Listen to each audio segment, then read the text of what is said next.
And good evening. Our top story tonight, a collision course between COVID and the greatest athletes in the world. Global concerns still rising about yet another possible wave of the coronavirus, with the clock counting down to the official start of the largest international sports competition of the year. And a state of emergency in Tokyo is in effect for the duration of the Olympics. Cases in the host city tonight surging to a 6-month high, with a less than quarter of the Japanese population fully vaccinated. Already traces of the virus in the Olympic Village, adding more pressure and also more eyes on the games than ever before. NewsNation's Aaron Nolan joining us live tonight here in studio. Aaron, the games at this point still on. Yeah, they're still focused on starting on Friday as the world turns its eyes to Tokyo and the delayed Olympic Games.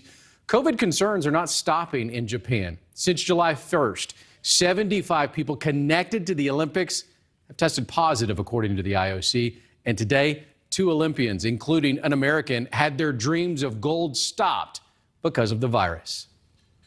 A country on edge as COVID stops for no man, woman, or global event. Over the last 3 weeks, the coronavirus has been the main cause for concern surrounding the 2020 Summer Olympic Games. Since July 1st, the International Olympic Committee is saying more than 6 dozen people have tested positive. Today, those numbers include American Taylor Crabb, the first athlete from the United States who was expected to play in these games. 2 alternate members of the U.S. gymnastics team also tested positive, but they were not expected to compete. The Great Britain team also given bad news today, as skeet shooting medal favorite Amber Hill posted on Instagram that she will not compete in the games, and she is now isolating despite not having symptoms. In the midst of the daily rise in cases, International Olympic Committee President Thomas Bach remains hopeful that these games can be a light for the world. It's a recipe for overcoming a crisis and for addressing a crisis.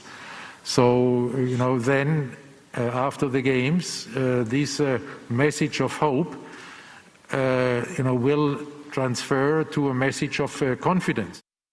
Moving from COVID to protests, these Olympics have seen a rule change for demonstrations. While protesting is still not allowed at medal ceremonies during competitions, it is acceptable. And we saw it on the first day of competition yesterday. The United States women's soccer team and the team from Sweden took a knee to protest inequality around the globe. U.S. captain Megan Rapinoe saying, quote, "I obviously encourage everyone to use that platform to the best of their ability to do the most good that they possibly can in the world, especially as all eyes are on Tokyo these next couple of weeks." IOC President Thomas Bach today saying those protests are within the new rules. In a surprise, the U.S. lost that match to Sweden 3-0.